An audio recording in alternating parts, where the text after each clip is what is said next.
xalqqa xizmat qilish kabi yuksak faoliyatni bulg'ab, oddiy aholini qiyinchiligidan past niyatlarda foydalanib, jamoatchilik nazorati bo'lgan adolat pardasini tovlamachilik va firibgarlikka aylantirgan Taftish.uz xodimlarining qilmishlari haqida so'z yuritamiz. Buncha xodimlarni davlatda boshqa qiladigan ishi yo'qmi? Ko'rgan narsamga men jin emasman, ko'rib turib ko'rmadim. Qarang-chi, yoqda boshqacha gapirmang. Bir xil gapiring bo'ldi. Hokim bova, siz nega ham so'z o'ynayapsiz? Yaxshilab o'qing. Ma'ni fikrimni tugatguncha gapirmay turing. Mana Namangan viloyati Mingbuloq tumani hokimligi prezidentimiz Obarovga ochiqlik siyosatiga qasddan qarshilik qildi. Nima noqonuniy topshiriq bajaryapsiz? Shuni aytmaysizmi boshida? Nima qilasan? Buzib sud qarorisiz. Jim o'tirmaysanmi? Ha, o'zim kiraman, aka. Endi qarshilik qilmaysiz. Oyog'i yerdan uzilgan va alomat deb shularga aytiladi. Jinoiy guruh yetakchisi Abirayev G'ayrat Nusratovich 1988-yilda Buxoro viloyatida tug'ilgan. Yillar davomida respublikamiz hududida fuqarolarga nisbatan firibgarlik, tovlamachilik, yolg'on axborot tarqatish va poraxo'rlikda vositachilik qilishni kasb qilib olgan bu kimsa muqaddam 2013-yilda Shofirkon tuman sudi tomonidan Jinoyat kodeksining 168-moddasi 2-qismining B bandi bilan jinoiy javobgarlikka tortilgan. 2015-yilda Jinoyat ishlari bo'yicha Buxoro shahar sudi tomonidan Jinoyat kodeksining 168-moddasi 1-qismi va 28 bilan 211-moddasi 1-qismi bilan javobgarlikka tortilgan. Shu yilda Samarqand viloyat sudi tomonidan Jinoyat kodeksining 28 orqali 167-moddasi 3-qismi A bandi bilan 7 yilga ozodlikdan mahrum etish jazosi tayinlanib, amnistiya asosida jazodan qutulib qolgan. 2016-yilda G'ijduvon tuman sudi tomonidan Jinoyat kodeksining 168-moddasi 2-qismi B bandi, 28, 25 va 211-moddasi 2-qismi A bandi bilan 9 yil 6 oyga jazodan mahrum etilib, 2020-yilda muddatidan ilgari shartli ravishda ozod qilingan. Davlat tomonidan ko'rsatilgan g'amxo'rliklarni mensimagan bu shaxs jinoiy faoliyatini davom ettirib, 2024-yilda jinoyat ishlari bo'yicha Peshko tuman sudining hukmiga ko'ra Jinoyat kodeksining 168-moddasi 4-qismi A bandi bilan javobgarlikka tortilib, axloq tuzatish ishlari jazosi qo'llanilgan. Shuningdek, 2025-yil 28-maydagi jinoyat ishlari bo'yicha Quvasoy shahar sudining hukmiga ko'ra davlat organlari xodimlariga nisbatan Taftish.uz sharmanda qiladigan uydirmalar tarqatganligi uchun Jinoyat kodeksining 139-moddasi 3-qismi G bandi bilan blogerlik faoliyatlari bilan shug'ullanish huquqidan mahrum qilinib, 1 yil va 2 oy ozodlikni cheklash jazosi tayinlangan. Hozirda probatsiya hisobida ozodlikni cheklash jazosini o'tamoqda. Xavfli retsidivist. Abirayev Taftish.uz rahbari sifatida jinoiy guruh faoliyatiga yetakchilik qilib, sud hukmi bilan internet va telefondan foydalanish taqiqlangan bo'lsa-da, ijtimoiy tarmoqlarda ukasi G'anisher Abirayev nomiga soxta profil ochib, faol foydalanib, jinoiy guruh faoliyatini muvofiqlashtirib kelgan. Jinoiy guruhning a'zosi Yo'ldashev Azizjon Bahromjonovich 1992-yilda Toshkent viloyatida tug'ilgan. Yo'ldashev ijtimoiy tarmoqlarda o'zini xalqparvar deb ko'rsatib, aslida esa fuqaro va mansabdor shaxslarga ko'cha bezorisi kabi muomalasi bilan go'yoki haqiqatparvarga barchasi mumkin deya o'zini axloqsiz shaxs sifatida namoyon qilib keladi.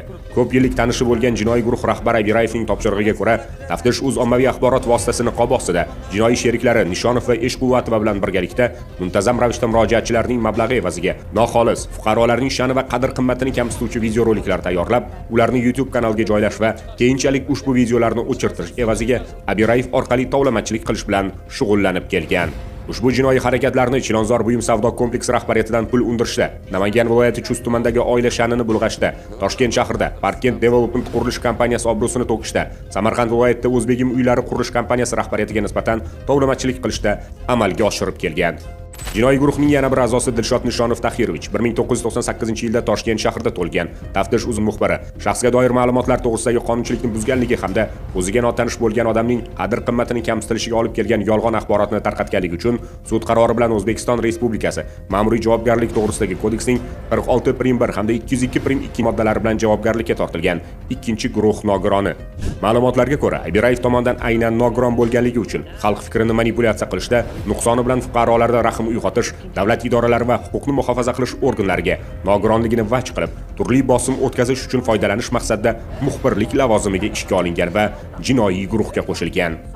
Nogironligi ortidan ushbu shaxsga hech kim chora ko'ra olmasligi zamirida jinoiy guruhda torpeda, ya'ni pul undiruvchi va davlat organlari xodimlarini qo'pol muomalasi bilan obro'sizlantiruvchi vakil vazifasini bajargan.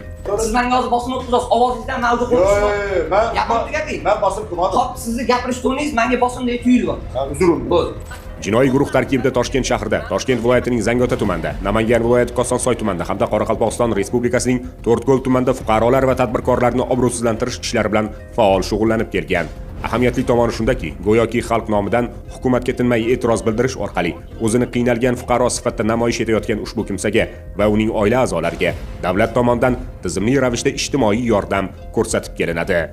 Tepada o'tirgan qonun chiqarayotgan vijdoninglar bormi sizlarni? Ani tepada o'tirgan qonun chiqarayotgan g'o'ddayotgan ikkita uchta qo'sh tirnoq ichidagi insonlar, g'o'ddaygan davlat xodimlari. Masalan, 2020-yilda Nishonov ota-onasi bilan yashab turgan Chilonzor tumanidagi ko'p qavatli uy kapital ta'mirdan chiqarilib, atrofi to'liq obodonlashtirilgan.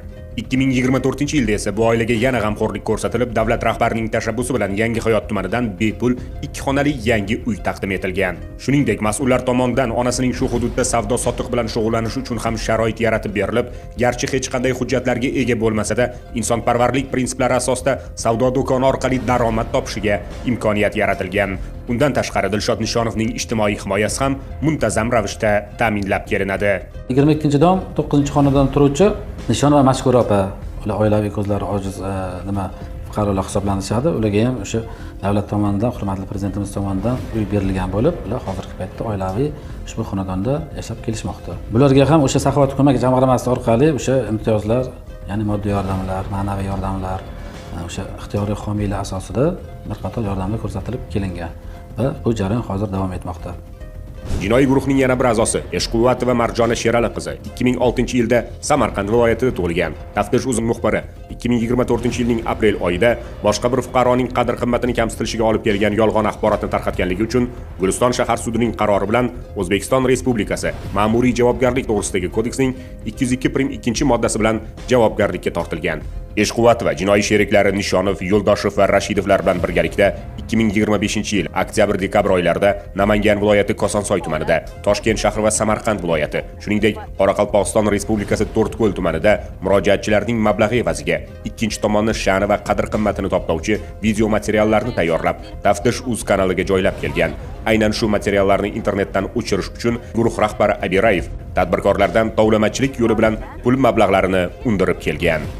Ijtimoiy tarmoqlarda o'zini xalqparvar deya ko'rsatib berayotgan Eshquvvatova shunchalik haddidan oshib ketganki, hatto o'z vazifasini vijdonan bajarayotgan 2025-yilning noyabr oyida Sirdaryo viloyati hududidagi avtomobillarga gaz quyish shoxobchasi hududida sigaret chekayotgan tartibbuzarga chora ko'rgan mahalla profilaktika inspektorini obro'sizlantirishga urinib, bularning maqsadi pul ishlash kabi shaxsning sha'nini kamsituvchi izohlar bilan aslida yolg'on bo'lgan va jamoat tartibiga to'g'ridan-to'g'ri tahdid soluvchi ma'lumotni qasddan Instagram kanaliga joylagan.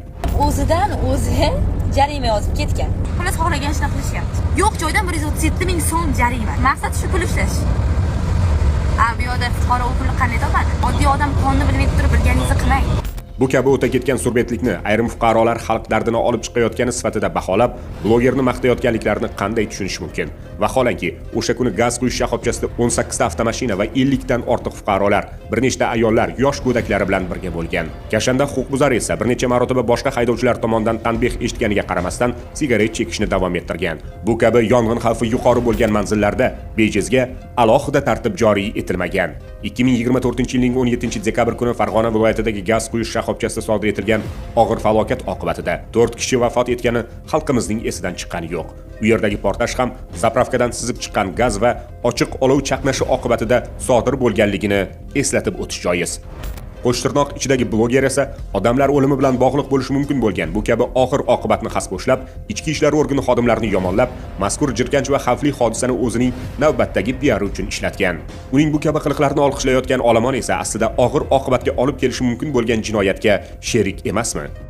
Ijtimoiy tarmoqlarda o'zini xalq posboni sifatida namoyon etib kelayotgan, qonun deya tinmay bong urayotgan Eshquvvatova aslida ashaddiy huquqbuzar hisoblanadi.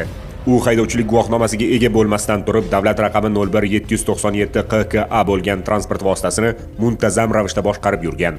Yo'l patrul xizmati xodimlarining tinimsiz ogohlantirishlari hamda qo'llanilgan jarimalar bu ayolga umuman kor qilmagan. Qoidabuzarlik uchun avtomashina jarima maydoniga joylashtirilgandan keyin ham qonunlarni qasddan mensimasdan yana 90 kun davomida o'sha transport vositasini boshqarishda davom etib, 14 marotaba yo'l harakati qoidalarini buzganligi aniqlandi. Davenimizga nima degan? Shoshilmang. Nima uchun haydovchilik guvohnomangiz yo'q sizga boshqarishga beryapti?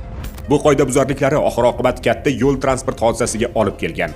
O'zini hayotini bir tiyinga ilmaydigan bu kimsaga hech bo'lmaganda boshqa fuqarolarning hayotini hurmat qilishni tilashdan boshqa iloj yo'q. Haydovchilik guvohnomasiga ega bo'lmasdan turib mashina boshqarishning o'zi yo'ldagi yo'l qotilidir. 2025-yil davomida haydovchilik guvohnomasiga ega bo'lmagan haydovchilar tomonidan 500 dan oshiq yo'l transport sodir etildi. Mana shu yo'l transport oqibatida 100 dan oshiq begunoh insonlar hayotdan ko'z yumdi. Ayolmi, erkakmi, pravasi bo'lishi kerak. O'qimaganligi uchun ham yo'l transport mana shunaqa hodisalari ko'p bo'lyapti. Eng ko'p avariyalar mana o'qimasdan, bo'lmasa boshqa narsa qilib olgan, pravani olgan odamlardan chiqibdi-da bu narsa. O'qimasdan rolga o'tirish undan opasniy narsa-ku axir. Oson pul va jazosizlik ortidan eyforiyaga berilib ketgan bu ayol tanishlariga va yordam so'rab kelgan murojaatchilarga davlat organlari, hokimiyat yoki huquqni muhofaza qilish organlari undan qo'rqib, barcha ishlarni bitirib berishni, tanqidlari orqali har qanday muammoni hal eta olishini qayta takrorlab, aholini ishontirishga urinib kelgan. Hurmatli fuqarolar, muammolaringiz yuzasidan turli firibgarlarga emas, faqatgina mas'ul davlat organlariga murojaat qiling. Mablag'ingizni litsenziyaga ega yuridik xizmat ko'rsatuvchi mutaxassislar uchun ishlating. Daromadingizni ochiqlik pardasi ortida yashiringan va ommaviy axborot vositasi sifatida niqoblangan ayrim jinoiy guruhlar faoliyatini rivojlantirishga sarflamang.